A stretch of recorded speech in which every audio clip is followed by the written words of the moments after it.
আজকের আলোচনায় আমরা আলোচনা করব দৃক দৃশ্য বিবেক নিয়ে। এটি রচনা করেছেন ভারতী তীর্থ স্বামী। এটি বাক্যসুধা নামেও পরিচিত। দিক দৃশ্য বিবেককে আমরা আজকে আধ্যাত্মিক, দার্শনিক, বৈজ্ঞানিক এবং মনস্তাত্ত্বিক দিক থেকে বিশ্লেষণ করব। দৃক দৃশ্য বিবেক, আধ্যাত্মিক ব্যাখ্যা ও বাস্তব উদাহরণ। দৃক দৃশ্য বিবেক শব্দটি দুটি অংশে বিভক্ত। দৃক বা দেখার শক্তি হলো দ্রষ্টা, যিনি দেখেন, চেতনা বা আত্মা। দৃশ্য যা দেখা যায়, বস্তু যা চেতনার সামনে উপস্থিত হয়, যেমন জগতের বস্তু, দেহ, মন, চিন্তা ইত্যাদি। বিবেক পার্থক্য বোঝার ক্ষমতা, অর্থাৎ দৃক দৃশ্য বিবেক হলো সেই জ্ঞান যা আমাদের শেখায় যে দেখার শক্তি বা চেতনা বা আত্মা এবং যা দেখা যায়, দেহ, মন, জগৎ ইত্যাদি সম্পূর্ণ ভিন্ন। এই জ্ঞান অর্জন করলে মানুষ আত্মপরিচয় নিয়ে বিভ্রান্ত হয় না এবং মোহ থেকে মুক্তি পায়। এই দর্শনের সহজ ব্যাখ্যা: চোখ ও দৃশ্যের পার্থক্য। তুমি যদি কোনো দৃশ্য দেখো, যেমন একটি গাছ বা নদী, তাহলে তুমি দর্শক বা দৃক। আর গাছ বা নদী দৃশ্য পরিবর্তনশীল। গাছ বড় হবে, নদীর জল শুকিয়ে যেতে পারে, কিন্তু তোমার শক্তি পরিবর্তন হয় না, শুধু অভিজ্ঞতা বদলায়। মন এক ধরনের দৃশ্য, যেমন তুমি রাগ, দুঃখ, আনন্দ অনুভব করো, কিন্তু এগুলো স্থায়ী নয়। এইসব অনুভূতি আসে ও যায়, কিন্তু যিনি অনুভব করেন মানে তিনি পরিবর্তন হন না। অর্থাৎ মন ও দৃশ্য, কিন্তু আত্মা দৃক। শরীর ও চেতনার পার্থক্য। ছোটবেলায় তোমার শরীর ছোট ছিল, এখন বড় হয়েছে, ভবিষ্যতে বুড়ো হবে, কিন্তু আমি বলে যে অনুভূতি তা বদলায়নি। এই আমি হলো চেতনা বা আত্মা, যা দেহের পরিবর্তনের বাইরে। বর্তমান জীবনের উদাহরণ: টিভির পর্দা ও সিনেমা। একটি টিভির পর্দায় অনেক দৃশ্য চলতে থাকে, কখনো হাসির দৃশ্য, কখনো দুঃখের দৃশ্য, কিন্তু পর্দা কখনো পরিবর্তিত হয় না। দৃশ্য বদলালেও পর্দা আগের মতোই থাকে। ঠিক তেমনি আমাদের চেতনা বা আত্মা অপরিবর্তনশীল, কিন্তু জীবন নানা রকম ঘটনা দেখায়। আকাশ ও মেঘ। আকাশ সবসময় একই থাকে, কিন্তু মেঘ আসে ও যায়। ঠিক তেমনি আত্মা স্থির, কিন্তু চিন্তা, অনুভূতি, শরীর বদলায়। দৃষ্টিকোণ বদলালে দুঃখ কমে। ধরো কেউ তোমাকে অপমান করলো, যদি তুমি মনে করো আমি মন, তাহলে তুমি কষ্ট পাবে। কিন্তু যদি বোঝো আমি চেতনা, মন শুধু এক ধরনের দৃশ্য, তাহলে তুমি বিচলিত হবে না। দিক দৃশ্য বিবেক আমাদের শেখায় যে আমরা দেহ বা মন নই, আমরা চেতনা। যখন আমরা এই জ্ঞান উপলব্ধি করি, তখন আমরা জীবনকে গভীরভাবে বুঝতে পারি এবং দুঃখ কষ্ট আমাদের কম প্রভাবিত করে। এটি আত্মজ্ঞান অর্জনের প্রথম ধাপ এবং মোক্ষের পথে গুরুত্বপূর্ণ শিক্ষা। দিক দৃশ্য বিবেক দার্শনিক দৃষ্টিকোণ থেকে ব্যাখ্যা। দিক দৃশ্য বিবেক শব্দটি মূলত অদ্বৈত বেদান্তের একটি গুরুত্বপূর্ণ তত্ত্ব, যা ব্যাখ্যা করে কিভাবে আমরা দেখার শক্তি বা চেতনা এবং যা দেখা যায় প্রপঞ্চ, এই দুয়ের মধ্যে পার্থক্য বুঝতে পারি। দার্শনিকভাবে এটি বোঝায় যে যা পরিবর্তনশীল তা আসল নয়, যা চিরস্থায়ী তাই সত্য। দেখার শক্তি দৃক এবং যা দেখা হয় দৃশ্য এক নয়। 1. দর্শনগত ব্যাখ্যা। দ্রষ্টা ও দৃশ্যের সম্পর্ক। দৃষ্টির বস্তু পরিবর্তন হয়, কিন্তু দ্রষ্টা অপরিবর্তনশীল। যা দেখা যায় তা নিজে দেখতে পারে না, যিনি দেখেন তিনি চেতনা। যা দেখা যায় তা অচেতন। স্তর অনুযায়ী দ্রষ্টা ও দৃশ্যের বিভাজন। 1. বাহ্যিক স্তর। চোখ ও বস্তু। তুমি কোনো গাছ দেখছো, গাছ পরিবর্তনশীল, কিন্তু তোমার দেখার ক্ষমতা স্থির।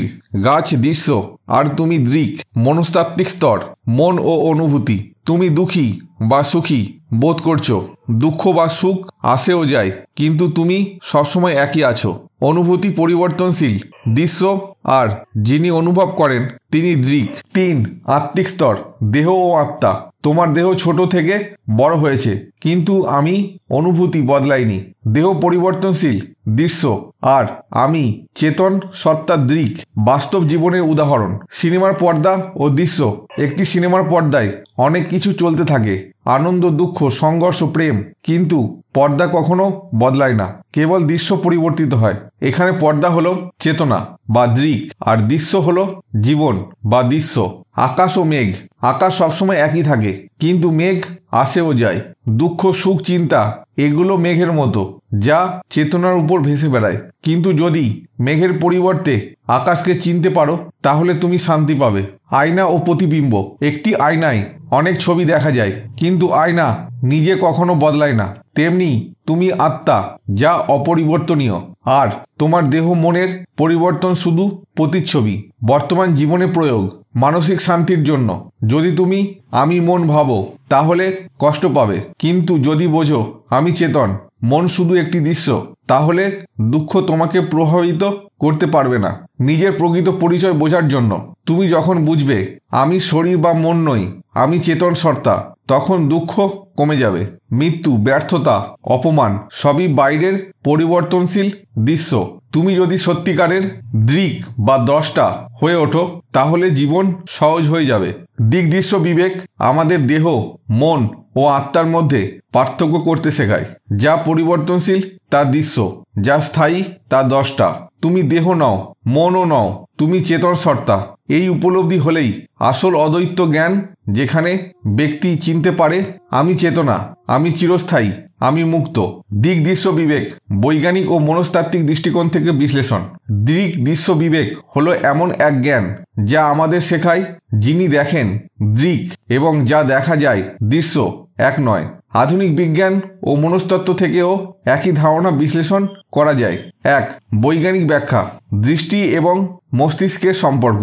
আমরা যখন কিছু দেখি, তখন আসলে চোখ নয়, মস্তিষ্ক দেখে। আমাদের চোখ কেবল আলো সংগ্রহ করে, কিন্তু মস্তিষ্ক সেটাকে চিত্র হিসেবে ব্যাখ্যা করে। কিন্তু মস্তিষ্ক শুধু তথ্য প্রক্রিয়াকরণ করে। দেখার আসল অনুভূতি একজন সচেতন পর্যবেক্ষণের বা চেতনার মধ্যে ঘটে। উদাহরণ, একটি ক্যামেরা ছবি তুলতে পারে, কিন্তু নিজে বুঝতে পারে না যে কি ছবি তুলছে। ঠিক তেমনি আমাদের চোখ ও মস্তিষ্ক তথ্য সংরক্ষণ করে, কিন্তু চেতনা বা দৃক ব্যতীত সেটার কোনো মূল্য নেই। কোয়ান্টাম ফিজিক্স ও পর্যবেক্ষক। আধুনিক কোয়ান্টাম ফিজিক্স বলে যে পর্যবেক্ষণই বাস্তবতা তৈরি করে। কোনো কণা যখন পর্যবেক্ষণ করা হয়, তখনই তার অবস্থান নির্ধারিত হয়। অর্থাৎ যিনি দেখছেন বা চেতন সত্তা, তিনিই মূল বাস্তবতা, আর যা দেখা যায় তা পরিবর্তনশীল। উদাহরণ, শ্রোডিঞ্জারের ক্যাট পরীক্ষা করা হয়। একটি বিড়াল একসঙ্গে জীবিত ও মৃত অবস্থায় থাকতে পারে যতক্ষণ না কেউ দেখে। দেখার পরই সিদ্ধান্ত হয় বিড়াল বেঁচে আছে নাকি মরে গেছে। এই পরীক্ষাটি বোঝায় যে পর্যবেক্ষক দৃক ছাড়া দৃশ্যের বা বস্তুর অস্তিত্ব অর্থহীন। মনস্তাত্ত্বিক ব্যাখ্যা। চিন্তা ও অনুভূতির পর্যবেক্ষণ। আমাদের মনের মধ্যে প্রতিদিন হাজারো চিন্তা আসে আর যায়, কিন্তু তুমি কে? তুমি কি তোমার চিন্তা? যদি তুমি নিজেকে চিন্তা ভাবো, তাহলে তোমার মনের ওঠানামা তোমার অস্তিত্বের উপর প্রভাব ফেলবে।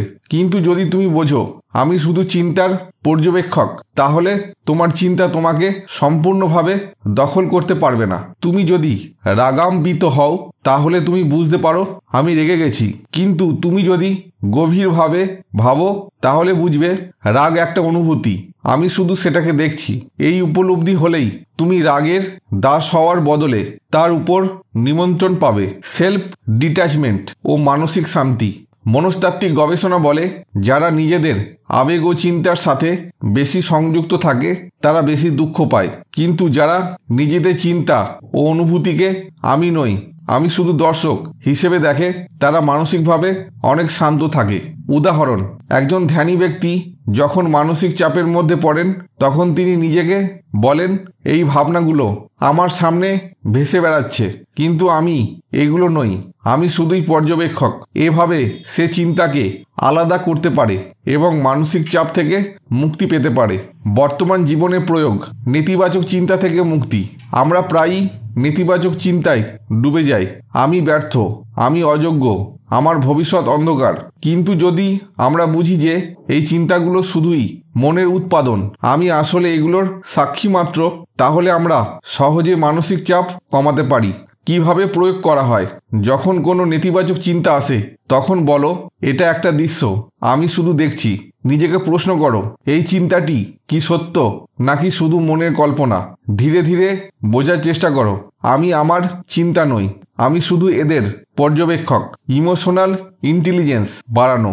মানুষ যদি অনুভূতির সাথে নিজেকে মিশিয়ে ফেলে তাহলে সে সহজেই রেগে যায় বা ভেঙে পড়ে। কিন্তু যদি বুঝতে পারে আমি আমার রাগ নই, রাগ আমার সামনে আসছে ও যাচ্ছে, তাহলে সে অনেক বেশি স্থির থাকতে পারবে। উদাহরণ, কেউ যদি তোমাকে অপমান করে, তুমি যদি বোঝো আমি এই অপমানের অনুভূতি নই, আমি শুধু এটি পর্যবেক্ষণ করছি, তাহলে তোমার প্রতিক্রিয়া অনেক নিমন্ত্রিত হবে। দিকদৃশ্য বিবেক বোঝায় যে তুমি চেতন সত্তা আর তোমার দেহ, মন, চিন্তা সবকিছু শুধু দৃশ্য।